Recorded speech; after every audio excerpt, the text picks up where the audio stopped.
बिस्मिल्लाहिर्रहमानिर्रहीम। अस्सलामुअलैकुम students. Class 5 और इंग्लिश लैंग्वेज की बुक आज हमारे सामने पेज नंबर 42 है।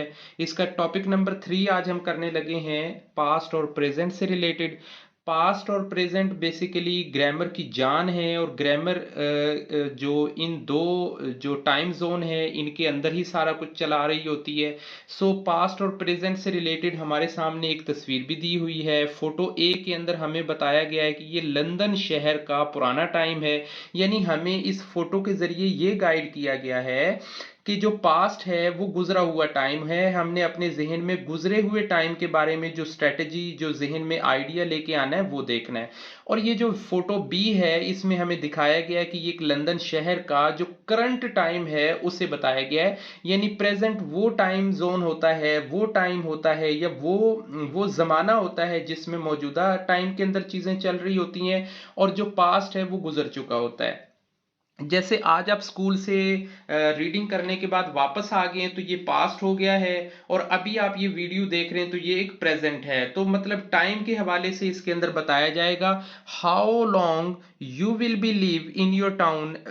रीडिंग को रेगुलर शुरू करने से पहले मैं आपको ये बताऊं कि जो इस लैंग्वेज का जो फर्स्ट पार्ट है, जो फर्स्ट पेज होता है वो रीडिंग से रिलेटेड होता है, वो कंसेप्ट से रिलेटेड होता है। उसमें हमने कंसेप्ट को क्लियर करना होता है। जो दूसरी साइड पे जो अदर पार्ट या दूसरा पेज जो होता है वो उससे रिलेटेड ग्रामर का, प्रोनाउंसिएशन का, फोनेटिक्स का और दूसरे जो जो ग्रामर से रिलेटेड जो वर्क्स होंगे उनके अंदर हमारा चल रहा होगा। सो पेज नंबर 42 पे हम सबसे पहले रीड करेंगे टॉक अबाउट इट के बारे में कि हमें ये जानना है, हमें ये गपशप करनी है, हमें ये डिस्कशन करनी है।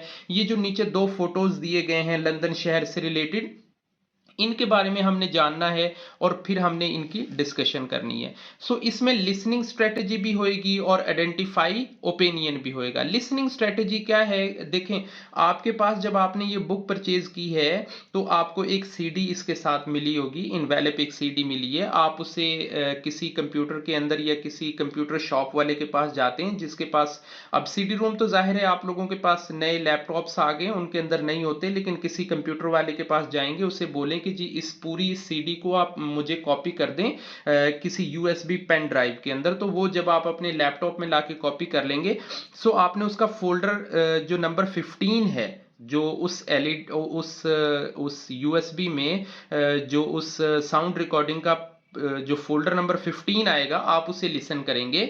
और जब उसे लिसन करेंगे तो बेसिकली वो डिस्कशन हो रही होगी इस पार्ट ए, फोटो ए और फोटो बी के बारे में सारी हो रही होगी। अब हमारी जो लिसनिंग स्ट्रेटजी है वो ये है कि हमने लिसन करना है, हमने ये सुनना है, हमने ये जानने की कोशिश करनी है कि when you listen to find out the speaker's opinion, listen for the following words। कि जब हम किसी के बारे में जान रहे होंगे या जब ये हम ऑडियो उनकी सुन रहे होंगे तो हमें पता चलेगा कि एक जो बंदा है जो ओपिनियन दे रहा होता है वो मोस्टली लफ्ज यूज करता है I think, I really like. ये जो वर्ड्स हैं ये गाइड कर रहे होते हैं। जब वो आई थिंक बोल रहा होता है तो इसका मतलब ये होता है कि उसकी जो परसेप्शन है, जो सोच है, जो आइडियाज हैं वो क्या कह रहे हैं। जब वो ये बात करता है आई रियली लाइक तो उसके जो ओपिनियंस होते हैं, जो आइडियाज होते हैं वो हमें सामने बता रहा होता है। सो अब हम चलते हैं अपने रेगुलर इस एक्सरसाइज की तरफ जिसमें हम ये लिसन कर लेंगे। अगर हमारे पास वो सीडीज मौजूद हैं, लिसनिंग के बाद हमें ये पता चलेगा कि ये पास्ट के बारे में बात हो रही है, ये प्रेजेंट के बारे में बात हो रही है। नंबर 3 पे जो हमारा टॉपिक है वो नंबर 3 पे टॉपिक हमारा आता है लिसन अगेन। कि यही वाली जो फोल्डर नंबर 15 है आप इसे दोबारा लिसन करें और what vehicles and places are different using the words below। अब जिन बच्चों के पास वो सीडी नहीं है वो कंफ्यूज नहीं हुए। हम उसमें बेसिकली समझाया यही गया है कि इस तस्वीर के अंदर और इस तस्वीर में दोनों फोटोज के अंदर डिफरेंस क्या है। व्हीकल्स का डिफरेंस है और इसके साथ साथ रोड के इंफ्रास्ट्रक्चर का डिफरेंस है। अब वो डिफरेंस क्या है? ट्रैफिक लाइट का डिफरेंस है, उसके बाद कार्स हैं, बसेस है, अंडरग्राउंड है, हॉर्स ड्राइवन कैरिज हैं, यानी वो जो माल गाड़ी नहीं होती जिससे वो घोड़े खच्चर वगैरह किसी चीज को खींच रहे होते हैं। तो बेसिकली इन दोनों फोटोज के अंदर ना इन चीजों का एक डिफरेंस है। ट्रैफिक लाइट यहाँ पे कोई नहीं है। वो ट्रैफिक लाइट इसलिए नहीं है कि ये ट्रैफिक लाइट बाकायदा जो है वो 1990s के अंदर जो है ना वो ट्रैफिक लाइट बाकायदा तौर पर लंदन शहर के अंदर लगाई गई थी। सो इस टाइम में there is no traffic light in 1910 के 1910 के अंदर तो कोई लाइट नहीं थी, उस वक्त ट्रैफिक लाइट नहीं थी। सो कार है, बसेस हैं, अंडरग्राउंड है, इन्हीं के बारे में सारी डिस्कशन हो रही है। अब हमने ये जानना है कि जो हमारे पास्ट में होने वाले इवेंट्स हैं उनसे रिलेटेड कौन कौन सी चीजें। अब ट्रैफिक लाइट पास्ट में चली जाएगी या नहीं जाएगी, कार्स पास्ट में जाएंगी नहीं जाएंगी, बसेस ए में हमने टिक करना है, यानी हमने दो लाइनें लगा लेनी है। एक साइड पे हमने कॉलम ए बना लेना है, एक साइड पे कॉलम बी बना लेना है। और जो हम देख रहे हैं कि यहाँ पे बसेस हैं, यहाँ पे टैक्सीज हैं, यहाँ पे साइकिल है, यहाँ पे ट्रैफिक लाइट है, वो हमने बी पार्ट में कर देनी है। और जो हमें इस साइड पे नजर आ रही है वो हमने ए पार्ट में कर देनी है। अब हम चलते हैं स्ट्रेटेजी नंबर 4 की जानिब, the word study home appliances के बारे में, कि जो घर के अंदर इस्तेमाल होने वाली चीजें होती हैं उनको हम होम अप्लायंसेस कहते हैं, जो किचन में यूज हो रही हैं या जो घर के अंदर यूज हो रही हैं। अब यहाँ पे आप ये देखेंगे कि फोटो के ऊपर ना मार्किंग दी गई है 1 6 7 8 3 2 6 5 4 समथिंग टाइप की ये है। अब हमने एक लाइन लगानी है अपनी वर्कबुक के ऊपर या अपनी बुक के ऊपर, और सामने हमने एक कॉलम में लिखना है 1 2 3 4 5 6 7, और उसके अगेंस्ट उसके सामने हमने माइक्रोवेव मशीन या अवन या dish washer, mobile phone, television, iron, cooker और फ्रिज की हमने नंबरिंग आगे लिख देनी है स्पेलिंग के साथ। मैं आपको गाइड करूं कि हमने एक लाइन हमने ड्रॉ कर ली और उसके बाद नंबर 1 हमने लिखा, 2 लिखा, 3 लिखा, और यहां से हमने ये फ्रीजर को हमने नंबर 1 पे कर दिया, कुकर को हमने नंबर यहाँ पे जैसे लिखा हुआ है, कुकर कहाँ पे है, नंबर 6 पे लिखा हुआ है, आयरन जो है नंबर 4 पे है, टेलीविजन जो है वो नंबर 3 पे है। इसी तरह से ये आपने तरतीब बना लेनी है। नेक्स्ट पेज की तरफ चलते हैं तो 53 नंबर पेज पे जो 5th एक्टिविटी है वो आती है टॉक से रिलेटेड, यानी बातचीत करनी है।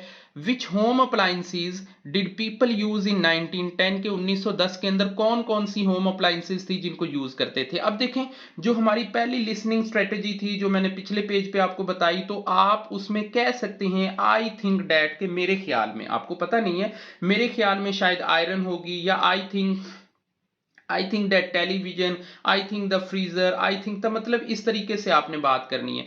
अब जिस चीज का आपको यकीन है, तसल्ली है कि वो वाकई होगी, आई एम श्योर डैट, कि वो आयरन थी, वॉशिंग मशीन थी या जो थी। अब मैं आपको क्लियरली बता दूं कि उस वक्त होम अप्लायंसेस के टाइम पे, यानी जब हम 1910 की बात करते हैं, तो सिर्फ एक आयरन ही एक ऐसा अप्लायंसेस मिलती है जो उस वक्त मौजूद थी या उसे इस्तेमाल किया जाता था उस टाइम पे। सो आप ये कहेंगे कि आई थिंक डैट, अपने आइडिया में अगर आपको पता नहीं है तो आप वहां पे एक इनमें से कोई नाम लिख दें, और उसके बाद आई एम श्योर डैट, तो जो आयरन है आप वहां पे उसे मेंशन कर देंगे, आपका 5th एक्टिविटी पूरी हो जाती है।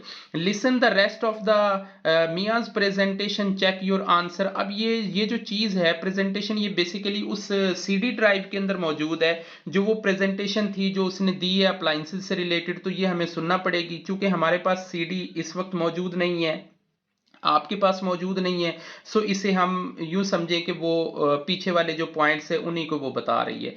7 नंबर पे हमारे पास आती है प्रोनाउंसिएशन। प्रोनाउंसिएशन बेसिकली अल्फाज की अदायगी का एक तरीका कार है कि हम किस तरीके से अल्फाज की अदायगी करते हैं। जैसे हम कुरान पाक में हरूफ तहज्जी पढ़ते हुए, कायदा पारा पढ़ते हुए, हमारे जो कारी साहब हैं या इस्लामिक स्टडीज़ की जो टीचर होते हैं वो हमें अल्फाज की अदायगी सही तरीके से बता रहे होते हैं, तो इंग्लिश में भी बिल्कुल उसी तरीके से हमने जो प्रोनाउंसिएशन है वो क्लियर करनी है। साथ ही साथ हमें एक कॉलम दिया गया है जिसमें यूज ऑफ इंग्लिश का है, कि जिसमें सिंपल, रेगुलर और इररेगुलर वर्ब्स दी गई हैं। देखिए मैं बहुत आसानी से आपको समझा देता हूं। जो रेगुलर वर्ब्स होती हैं वो होती हैं जिनके आगे हम एक ही वर्ब को उससे अगली फॉर्म में तब्दील करने के लिए ईडी का यूज कर देते हैं, जैसे कुक्ड है, बेक्ड है, हेल्प्ड है।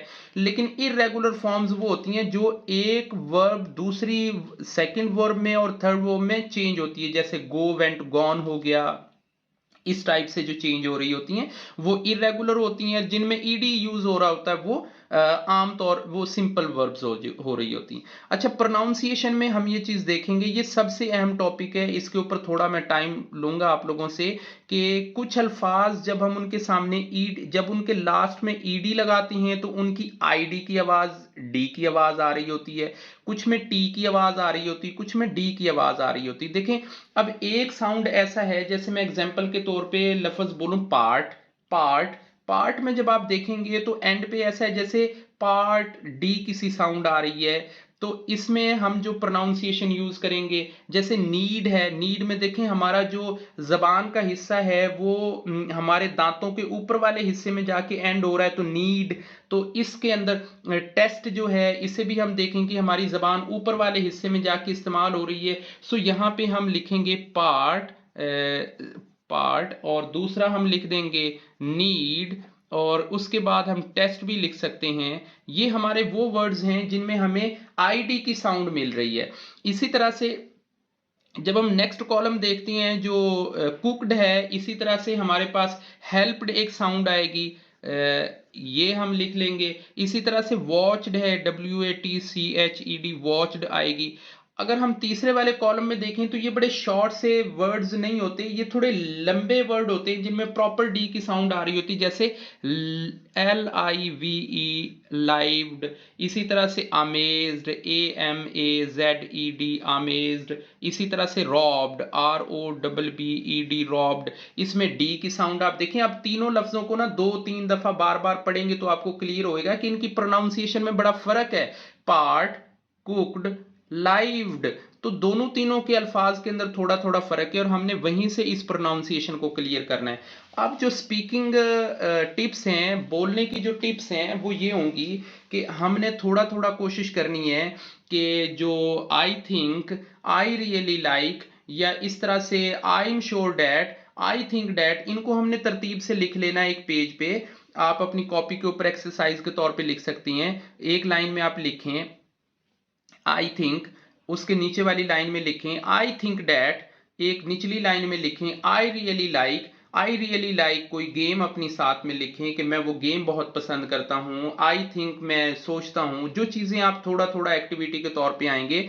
The words in phrases that use the listen in your carefully the presentation, के जब आप कोई चीज प्रेजेंटेशन में लेके आते हैं, आप घर में कोई चीज रीड राइट कर रहे होते हैं, तो उस टाइम पे आप देखें कि first I am going to show you your photos, के आप यहां से शुरू कर सकते हैं। पहला जुमला आप ये कर सकते हैं कि I am going to show you your photos.